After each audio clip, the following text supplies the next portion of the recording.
Ever feel like you're capable of far more than what society expects of you? I know I do.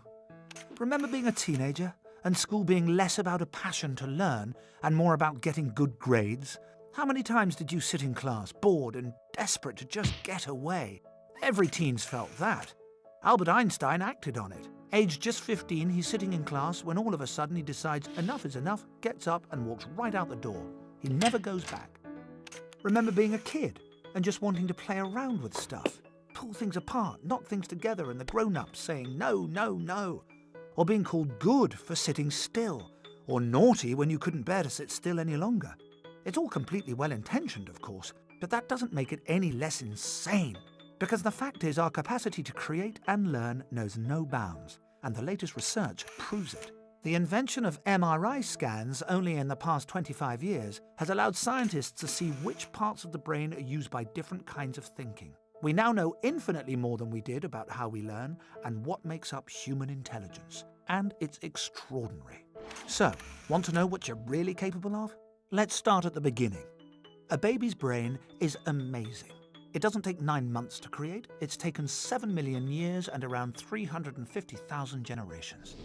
All the skills, knowledge, and talents cultivated by our ancestors are stored inside it. These are like numerous software programs which can only be activated by the baby engaging with its environment. Here's the striking thing. If not activated at the most appropriate time, they simply disappear. Take language. If a child doesn't hear language by around the age of 8, they may never learn to speak. So you can see just how important our interactions are. They ignite our dormant intelligence and they reinforce it too. There's something else. We've evolved to learn by looking at things from different perspectives and making connections between things. And we do that through play.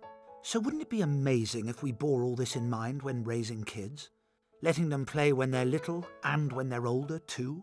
Charles Darwin's teacher said he'd never amount to much because he spent too much time playing with insects. So let children play, because it's never just play.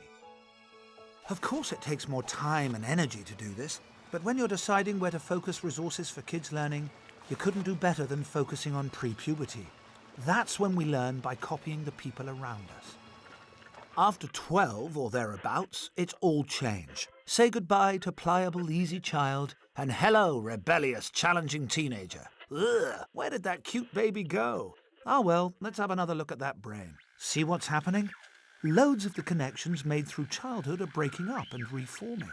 From around the age of about 12 through to 20, the equivalent of an earthquake takes place in a young person's brain. No more going along with what the grown-ups say. The adolescent brain needs to go its own way. Oh no, say parents. Oh yes, say evolutionary scientists. Because if we hadn't developed this urge to do things differently, we would never have made it this far.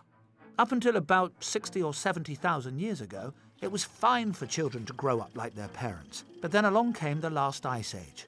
Thank goodness for the handful of our ancestors who chose to break away from their doomed parents, freezing to death in the ancestral caves. They built rafts and set off across the ocean, hoping to find a place with a warmer climate. Critically, this made risk-taking the essential feature of adolescence. We shouldn't belittle adolescence. We should be honouring it for what it really is. The defining struggle, the moment when the next generation challenges the status quo and pioneers new ways of thinking and being that ensure our survival. Now just imagine if we actually gave adolescents the freedom to undertake that struggle. Rather than force them to sit passively in class, how about trusting that their earlier clone-like learning now enables adolescents to spread their wings and work things out for themselves? If that sounds terrifying, it needn't be. Because if we allowed their natural curiosity to flourish in childhood, they'll be bursting with the longing to learn and climb unscaled mountains of the mind. And that's not scary, that's exhilarating. This is the way we've evolved to be. It's what makes us fulfilled, well-adjusted human beings. Let's stop trying to live in a way that so goes against how we're hardwired to live. Let's allow ourselves and the next generation to reclaim the incredible gift of our ancestors. Adolescence is not a problem, it's an opportunity.